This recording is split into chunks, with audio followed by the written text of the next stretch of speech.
ಕೆಲವೊಂದು ಸಲ ನನಗೆ ಹೇಗೆ ಅನಿಸುತ್ತೆ ಅಂತಂದರೆ, ಈ ಹೊಸ ಡೈರೆಕ್ಟರ್ಸ್ ಆಡಿಯನ್ಸ್ಗೆ ಕೊಡೋ ರೆಸ್ಪೆಕ್ಟ್ ಅಷ್ಟು ಹಳೆಯ ಡೈರೆಕ್ಟರ್ಸ್ ಕೊಡ್ತಾ ಇಲ್ವೇನಪ್ಪ ಅಂತ. ಇವರೆಲ್ಲ ಆಡಿಯನ್ಸ್ನ ಎಷ್ಟು ಗ್ರ್ಯಾಂಟೆಡ್ ಆಗಿ ತೊಗೊಂಡಿದ್ದಾರೆ ಅನ್ನೋದಕ್ಕೆ ಎಕ್ಸಾಂಪಲ್ ಇವತ್ತು ರಿಲೀಸ್ ಆದ 2 ಕನ್ನಡದ ದೊಡ್ಡ ಸಿನಿಮಾಗಳು. ಯಸ್, ಹಾಯ್ ಹಲೋ ನಮಸ್ಕಾರ, ನೀವು ನೋಡ್ತಾ ಇದ್ದೀರಾ ನನ್ನ ಪ್ರಕಾರ. ಶ್ರೀನಿಧಿ ಬೆಂಗಳೂರು ಆ್ಯಂಡ್ ಟೀಮ್ ಅವರು ಕಷ್ಟಪಟ್ಟು ಇಷ್ಟಪಟ್ಟು ಸಿನಿಮಾ ಮಾಡಿ ದೀಕ್ಷಿತ್ ಶೆಟ್ಟಿ ಅವರು ಲೀಡ್ನಲ್ಲಿ ಆ್ಯಕ್ಟ್ ಮಾಡಿರೋ ಸಿನಿಮಾ ಬ್ಲಿಂಕ್ ನೋಡ್ಕೊಂಡು ಬಂದೆ. ಸಿನಿಮಾದಲ್ಲಿ ನಂಗೆ ಏನು ಇಷ್ಟ ಆಯ್ತು, ನನಗೇನು ಕಷ್ಟ ಆಯ್ತು ಅಂತ ಕಂಪ್ಲೀಟಾಗಿ ತಿಳಿಸ್ಕೊಡ್ತೀನಿ. ವಿಡಿಯೋನ ಕೊನೆವರೆಗೂ ನೋಡಿ, ಇಷ್ಟ ಆದರೆ ಮಾತ್ರ ಸಬ್ಸ್ಕ್ರೈಬ್ ಮಾಡಿಕೊಂಡು ಸಪೋರ್ಟ್ ಮಾಡಿ. ಸಿನಿಮಾದ ಒನ್ ಲೈನ್ ಸ್ಟೋರಿ ಬಂದು, ಕಥೆಯ ನಾಯಕ ಅಪೂರ್ವ ಒಬ್ಬ ಡಿಗ್ರಿ ಫೇಲ್ ಆಗಿ ಕೆಲಸ ಇಲ್ಲದೆ ಅಲ್ದಾಡ್ತಾ ಇರೋ ಹುಡುಗ. ಅವನಿಗೆ ದುಡ್ಡಿನ ಅವಶ್ಯಕತೆ ತುಂಬ ಇರುತ್ತೆ. ಅದ್ರ ಜೊತೆ ಅವನು ತುಂಬ ವರ್ಷದಿಂದ ಒಂದು ಪ್ರಶ್ನೆಗೆ ಉತ್ತರ ಹುಡುಕ್ತಾ ಇರ್ತಾನೆ. ಇದ್ರ ಜೊತೆ ಅವನಿಗೊಂದು ಸ್ಪೆಷಲ್ ಪವರ್ ಕೂಡ ಇರುತ್ತೆ. ಈ 2 ತೊಂದರೆಗಳಿಂದ ಹೊರಗೆ ಬರೋಕ್ಕೆ ಚಾನ್ಸ್ ಸಿಗುತ್ತೆ. ಅವನಿಗೆ ಅವನ ಜೀವನದಲ್ಲಿ ಅಂದ್ಕೊಂಡಿದ್ದು ಸಿಗ್ತಾ ಇಲ್ವಾ, ಅಲ್ಲಿಂದ ಅವನು ಹೇಗೆ ಲೂಪ್ನಲ್ಲಿ ಸಿಕ್ಕಾಕೋತಾನೆ ಅಂತ ನೀವು ಸಿನಿಮಾ ನೋಡಿನೇ ತಿಳ್ಕೋಬೇಕು. ಸಿನಿಮಾದಲ್ಲಿ ನನಗೆ ಇಷ್ಟ ಆಗಿದ್ದು writing and screen play.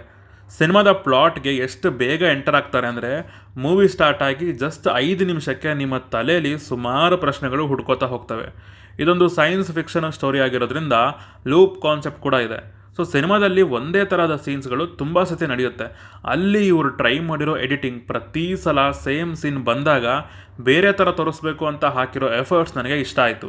First half second half ಅಂತ ಇಲ್ಲ, ಫ್ರಮ್ ಸ್ಟಾರ್ಟ್ ಟು ಎಂಡ್ ನಿಮ್ಮನ್ನು ಎಂಗೇಜಿಂಗ್ ಆಗಿ ಕರ್ಕೊಂಡು ಹೋಗುತ್ತೆ ಈ ಸಿನಿಮಾ. ಸ್ಟಾರ್ಟಿಂಗ್ ಅನಿಸುತ್ತೆ ಏನಪ್ಪ ಇದು, ಏನು ಗೊತ್ತಾಗ್ತಾನೆ ಇಲ್ವಲ್ಲ ಅಂತ. ಆದರೆ ಹೋಗ್ತಾ ಹೋಗ್ತಾ ಅವ್ರು ಕ್ಯಾರಿ ಮಾಡಿರೋ ರೀತಿಗೆ ನೀವಂತೂ ಸಿನಿಮಾದಲ್ಲಿ ಕಂಪ್ಲೀಟಾಗಿ ಇನ್ವೆಸ್ಟ್ ಆಗಿಬಿಡ್ತೀರ. ಸಿನಿಮಾದಲ್ಲಿ ಯಾವುದೇ ಸೀನ್ಸ್, ಯಾವುದೇ ವಿಚಾರ ಬಂದರೂ ಇನಿಷಿಯಲಿ ಕ್ಲಾರಿಟಿ ಸಿಗಲ್ಲ. ಆದರೆ ಅದನ್ನು ಮುಂದೆ ಅವ್ರು ಯೂಸ್ ಮಾಡ್ಕೊಂಡಿರೋ ಐಡಿಯಾ ಮಾತ್ರ ಥಿಯೇಟ್ರ್ನಲ್ಲಿ ಕೊಡೋ ಫೀಲೇ ಬೇರೆ. ಸ್ಕ್ರೀನ್ ಪ್ಲೇ ಎಷ್ಟು ಗ್ರಿಪ್ಪಿಂಗ್ ಆಗಿದೆ ಅಂದರೆ, ಅನ್ನೆಸೆಸರಿ ಸೀನ್ಸ್ ಅಷ್ಟೊಂದಿಲ್ಲ, ಎಲ್ಲೂ ಲ್ಯಾಗ್ ಅಂತೂ ಮೊದಲೇ ಇಲ್ಲ. ಯಾವುದು ಎಷ್ಟು ಡಿಸರ್ವ್ ಮಾಡುತ್ತೋ ಅಷ್ಟು ಕೊಟ್ಟಿರೋದು ಸಿನಿಮಾಗೆ ತುಂಬ ಹೆಲ್ಪ್ ಮಾಡಿದೆ. ಹಾಗೆಯೇ ಇಲ್ಲಿ ವಿಜುವಲಿ ಸುಮಾರು ವಿಚಾರಗಳನ್ನು ಕನ್ವೆ ಮಾಡಿದ್ದಾರೆ. ಸೊ ಇದರಿಂದ ಈ ಸಿನಿಮಾ ತನ್ನ ರಿಪೀಟ್ ವ್ಯಾಲ್ಯೂನ ಜಾಸ್ತಿ ಮಾಡಿಕೊಳ್ಳುತ್ತೆ. ನೆಕ್ಸ್ಟ್, ಸಿನಿಮಾದ subject or concept or core idea ನೀವು ಏನು ಬೇಕಾದ್ರೂ ಅಂದ್ಕೊಳ್ಳಿ, ಕನ್ನಡದಲ್ಲಿ ತುಂಬ ಅಂದರೆ ತುಂಬ ಕಡಿಮೆ ಎಕ್ಸ್ಪ್ಲೋರ್ ಆಗಿರೋ ಕಾನ್ಸೆಪ್ಟ್ ಇದು. ಇದ್ರ ಬಗ್ಗೆ ಸಿನಿಮಾ ಮಾಡೋದು ಕಷ್ಟ ಅಂತ ಅಲ್ಲ, ಆ ಥರ ಐಡಿಯಾನ ಹೆಂಗೆ ಬೇಕು ಹಂಗೆ ಸ್ಕ್ರೀನ್ ಮೇಲೆ ತರೋಕ್ಕಾಗಲ್ಲ. ಆದರೆ ಸಿನಿಮಾ ಟೀಮ್ ಅವರು ತಮ್ಮ ಪ್ರಯತ್ನನ ಮೀರಿ ಒಳ್ಳೆ ರೈಟಿಂಗ್ ಜೊತೆ, ಒಳ್ಳೆ ಮೇಕಿಂಗ್ ಜೊತೆ ಆಡಿಯನ್ಸ್ಗೆ ನೀಟಾಗಿ ಕೂರಿಸಿ ಸಿನಿಮಾನ ತೋರಿಸ್ಬೇಕಂತ ಕಷ್ಟಪಟ್ಟಿದ್ದಾರೆ. ಫಿಕ್ಷನಲ್ ಸಬ್ಜೆಕ್ಟ್ ಅಂದಮೇಲೆ ಅಲ್ಲಿ ನಮಗೆ ಲಿಮಿಟೇಷನ್ಸ್ ಇರಲ್ಲ. ಯಾವ ಕ್ಯಾರೆಕ್ಟರ್ನಾದರೂ ಪವರ್ಫುಲ್ ಮಾಡ್ಬೋದು, ಯಾರನ್ನ ಬೇಕಾದರೂ ವೀಕ್ ಮಾಡ್ಬೋದು ಒಂದು ಪ್ರಾಪರ್ ರೈಟಿಂಗ್ ಜೊತೆ. ಆದರೂ ಇಲ್ಲಿ ಸಬ್ಜೆಕ್ಟಿಂದ ಜಾಸ್ತಿ ಲಿಬರ್ಟಿ ತಗೊಳ್ಳದೆ ಸ್ಟೋರಿಗೆ ಸ್ಟಿಕ್ ಆನ್ ಆಗಿದ್ದಾರೆ, which is very good decision for this kind of cinema. Next, the characters. Cinema ಪೂರ್ತಿ ಇರೋದು ಲಿಮಿಟೆಡ್ ಆ್ಯಕ್ಟರ್ಸ್. ಲಿಮಿಟೆಡ್ ಅನ್ನೋದಕ್ಕಿಂತ ಬರೀ ಕೆಲವು ಕ್ಯಾರೆಕ್ಟರ್ಸ್ ಸುತ್ತಾನೆ ನಡೀತಾ ಇರುತ್ತೆ ಕತೆ. ಕ್ಯಾರೆಕ್ಟರ್ಸ್ ಸ್ಟ್ರಾಂಗ್ ಆಗಿರೋದ್ರಿಂದ ಅವ್ರ ಸ್ಕ್ರೀನ್ ಮೇಲೆ ಎಷ್ಟು ಸಲ ಬಂದರೂ ಆ ಕ್ಯಾರೆಕ್ಟರ್ದು ಸ್ಟ್ರೆಂತ್ ಕಮ್ಮಿ ಆಗಲ್ಲ. ಕ್ಯಾರೆಕ್ಟರ್ ಪರ್ಪಸ್ ಮುಗೀತು ಅನ್ಸೋದಾಗಲಿ ಅನ್ಸೋದಿಲ್ಲ. ಸಿನಿಮಾದಲ್ಲಿ ಹೋಗ್ತಾ ಹೋಗ್ತಾ ಒಂದೊಂದೇ ಕ್ಯಾರೆಕ್ಟರ್ಸ್ ಆ್ಯಡ್ ಆಗ್ತಾ ಹೋಗ್ತವೆ. ಇನಿಷಿಯಲಿ ಸುಮ್ಮನೆ ಅವರೆಲ್ಲ ಯಾಕೆ ಅಂತ ಅನಿಸುತ್ತೆ, ಆದರೆ ಅವ್ರ ಮೋಟೋ, ಅವ್ರ ಚಾಲೆಂಜಸ್ ಒಂದು ಸಲ ಗೊತ್ತಾದರೆ ನೀವು ಆ ಕ್ಯಾರೆಕ್ಟರ್ಸ್ನ ನೋಡೋ ರೀತಿನೇ ಬದಲಾಗುತ್ತೆ. ಸಿನಿಮಾದಲ್ಲಿ ಎಲ್ಲ ಕ್ಯಾರೆಕ್ಟರ್ಸ್ಗೂ ಅವ್ರದ್ದೇ ಆದ ಒಂದು ಕ್ಲೋಜರ್, ಪರ್ಪಸ್ ಅನ್ನೋದು ಕೊಟ್ಟಿರೋದು ನನಗೆ ತುಂಬ ಇಷ್ಟ ಆಯಿತು. ಇವನ್ ಎಲ್ಲ ಆ್ಯಕ್ಟರ್ಸ್ದು ಪರ್ಫಾರ್ಮೆನ್ಸ್ ಕೂಡ ಸಖತ್ತಾಗಿದೆ. ನೆಕ್ಸ್ಟ್, ಈ ಸಿನಿಮಾದ ಕ್ಲೈಮ್ಯಾಕ್ಸ್ನಲ್ಲಿ ನೀವು ಎಕ್ಸ್ಪೆಕ್ಟ್ ಕೂಡ ಮಾಡಿರೋದಿಲ್ಲ, ಅಷ್ಟೊಂದು ಟ್ವಿಸ್ಟ್ಗಳಿದ್ದಾವೆ. ಒಂದಾದ್ಮೇಲೆ ಒಂದು ನಿಮ್ಮನ್ನು ಹಿಟ್ ಮಾಡ್ತಾನೆ ಇರ್ತವೆ. ಒಂದನ್ನು ನೋಡಿ ನೀವು ಇನ್ನೂ ಸುಧಾರಿಸ್ಕೊಳ್ಳೋ ಅಷ್ಟರಲ್ಲಿ ಇನ್ನೊಂದು ಬಂದಿರುತ್ತೆ. ಆ ಸಸ್ಪೆನ್ಸ್, ಆ ಥ್ರಿಲ್, ಆ ಲೂಪ್ನಲ್ಲಿ ನಡೆಯೋ ಸೀನ್ಸ್ ನಿಮ್ಮ ತಲೆಗೆ ಒಳ್ಳೆ ಕೆಲಸ ಅಂದ್ಕೊಳ್ಳಿ.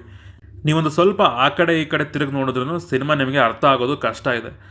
ಸಿನಿಮಾ ಅನ್ನೋದು ಗೆಲ್ಲೋದು ಇಂಥ ಕಡೆನೇ. ಕ್ಲೈಮ್ಯಾಕ್ಸ್ ಅನ್ನೋದು ತುಂಬ ಇಂಪಾರ್ಟೆಂಟ್. ಯಾಕೆಂದರೆ ಆಡಿಯನ್ಸ್ ಥಿಯೇಟರಿಂದ ಹೊರಗೆ ಬಂದಾಗ ಕ್ಲೈಮ್ಯಾಕ್ಸ್ ಇನ್ನೂ ತಲೆಯಲ್ಲಿ ಗಿಮ್ ಅಂತ ಇರಬೇಕು. ಆ ಥರ ಇದ್ದರೆ ಸಿನಿಮಾ ಗೆಲ್ತು ಅಂತಾನೆ.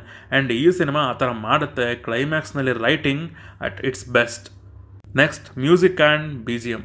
ಈ ಸಿನಿಮಾ ಟೀಮ್ ಅವರು ಫಸ್ಟಿಂದನೂ ಇದೊಂದು India's first musical scifi thriller ಅಂತಲೇ ಎಲ್ಲ ಕಡೆ ಮೆನ್ಷನ್ ಮಾಡ್ಕೊಳ್ತಾ ಬರ್ತಾಯಿದ್ರು. ನಾನು ಕೂಡ ವೆಯ್ಟ್ ಮಾಡ್ತಾ ಇದ್ದೆ ಯಾವ ಥರ ಮ್ಯೂಸಿಕ್ ಇರುತ್ತಪ್ಪ. ಬಟ್ ಲಿಟ್ರಲಿ BGM ಮಾತ್ರ ಸೈಕ್ ಅಂದ್ಕೊಳ್ಳಿ. ಮ್ಯೂಸಿಷಿಯನ್ ಪ್ರಸನ್ನ ಕುಮಾರ್ ಅವ್ರಿಗೆ ಅಪ್ರಿಷಿಯೇಟ್ ಮಾಡಲೇಬೇಕು. ಎಷ್ಟೊಂದು ಕಡೆ ಅವ್ರು ಯೂಸ್ ಮಾಡ್ಕೊಂಡಿದ್ದು ಜನಪದ ಸಾಂಗ್ಸ್ ಅಂತೂ ಅವ್ರು ಬರ್ಕೊಂಡಿರೋ ಥ್ರಿಲ್ಲರ್ ಸೀನ್ಸ್ಗೆ ಪರ್ಫೆಕ್ಟಾಗಿ ಸಿಂಕ್ ಆಗಿದೆ. ಸಿನಿಮಾದಲ್ಲಿರೋ ಸಾಂಗ್ಸ್ ಕೂಡ ಫ್ರೆಶ್ ಫೀಲ್ ಕೊಡ್ತು ಥಿಯೇಟ್ರಲ್ಲಿ. ಆ ವೈಬ್ ಬೇರೆನೇ ಇತ್ತು. ಇದನ್ನೆಲ್ಲ ಥಿಯೇಟ್ರ್ನಲ್ಲಿ ನೋಡಿದರೆ ಮಜಾ. ನೀವು OTTಗೆ ಬರೋ ತನಕ ಕಾದರೆ ಪಕ್ಕಾ ಒಂದೊಳ್ಳೆ ಸಿನಿಮಾನ, ಒಂದೊಳ್ಳೆ ಥಿಯೇಟ್ರಿಕಲ್ ಎಕ್ಸ್ಪೀರಿಯನ್ಸ್ನ ಮಿಸ್ ಮಾಡ್ಕೋತೀರಾ. ಇನ್ನು ಈ ಸಿನಿಮಾದಲ್ಲಿ ತೀರಾ ಕಷ್ಟ ಅಂತ ಕೊಟ್ಟಿದ್ದು ಏನೂ ಇಲ್ಲ. ಫಸ್ಟ್ ಹಾಫಲ್ಲಿ ಕೆಲವು ಕಡೆ ಒಂದೇ ಥರದ ಸೀನ್ಸ್ಗಳು ಜಾಸ್ತಿ ಟೈಮ್ ಕೊಟ್ಟರು ಅಂತ ಅನಿಸ್ತು ಅಷ್ಟೇ.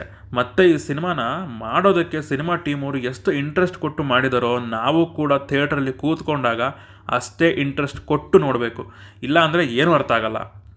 ಓವರಾಲ್ ಆಗಿ ಹೇಳಬೇಕು ಅಂದರೆ one of the best science fictional thriller in Kannada cinema.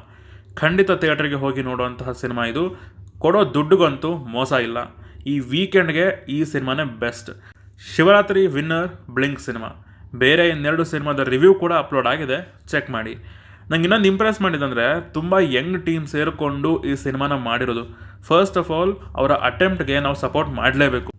ಅವ್ರಿಗೆ ಇವಾಗ ಸಪೋರ್ಟ್ ಸಿಕ್ಕರೆ ಅವ್ರ ಹತ್ರ ಇರೋ ಒಳ್ಳೆ ಐಡಿಯಾಸ್ ಮತ್ತೆ ಸಿನಿಮಾ ಆಗೋದು. ಆ್ಯಕ್ಟರ್ಸ್ನ ಬಿಟ್ಟು ಕಂಟೆಂಟ್ನ ಎಫರ್ಟ್ಸ್ನ ಗೆಲ್ಸೋಣ. ಸಿನಿಮಾಗೆ ಹೋಗ್ತಾ ಇದ್ದೀರಾ ಅಂದರೆ ಒಳ್ಳೆ ಸಿನಿಮಾಗೆ ಹೋಗಿ ಅಂತ ಅಷ್ಟೇ. ನನ್ನ ಪ್ರಕಾರ ಇದೊಂದು ಮಸ್ಟ್ ವಾಚ್ ಸಿನಿಮಾ ಅಂತೀನಿ. ರಿಪೀಟ್ ವ್ಯಾಲ್ಯೂನ ಡಿಸರ್ವ್ ಮಾಡುತ್ತೆ ಈ ಸಿನಿಮಾ. ಇನ್ನು ಫ್ಯಾಮಿಲಿ ಜೊತೆ ಆರಾಮಾಗಿ ನೋಡ್ಬೋದು, ಏನೂ ತೊಂದರೆ ಇಲ್ಲ. ಮತ್ತು ಥಿಯೇಟ್ರಿಕಲ್ ಎಕ್ಸ್ಪೀರಿಯನ್ಸ್ ವಾಸ್ ಆಸಮ್. ನನ್ನ ರೇಟಿಂಗ್ಸ್ ಈ ಸಿನಿಮಾಗೆ 4.5 ಔಟ್ ಆಫ್ 5. ಇದಿಷ್ಟು ಸಿನಿಮಾ ನೋಡಿ ನಂಗೆ ಅನಿಸಿದ ವಿಚಾರಗಳು. ನೀವು ಆಲ್ರೆಡಿ ಸಿನಿಮಾನ ನೋಡಿದರೆ ನಿಮಗೆ ಅನಿಸುವಂಥ ಕೆಳಗಡೆ ಕಮೆಂಟ್ಸಲ್ಲಿ ತಿಳಿಸಿ ಅಂತ ಹೇಳ್ತಾ, ನೀವು ನಮ್ಮನ್ನು ಇನ್ಸ್ಟಾಗ್ರಾಮ್ ಮತ್ತು ಟ್ವಿಟರಲ್ಲಿ ಕೂಡ ಫಾಲೋ ಮಾಡ್ಬೋದು ಸಿನಿಮಾದ ಅಪ್ಡೇಟ್ಸ್ಗಾಗಿ. ಸಿಗೋಣ ಮುಂದಿನ ವಿಡಿಯೋದಲ್ಲಿ. ಬಾಯ್.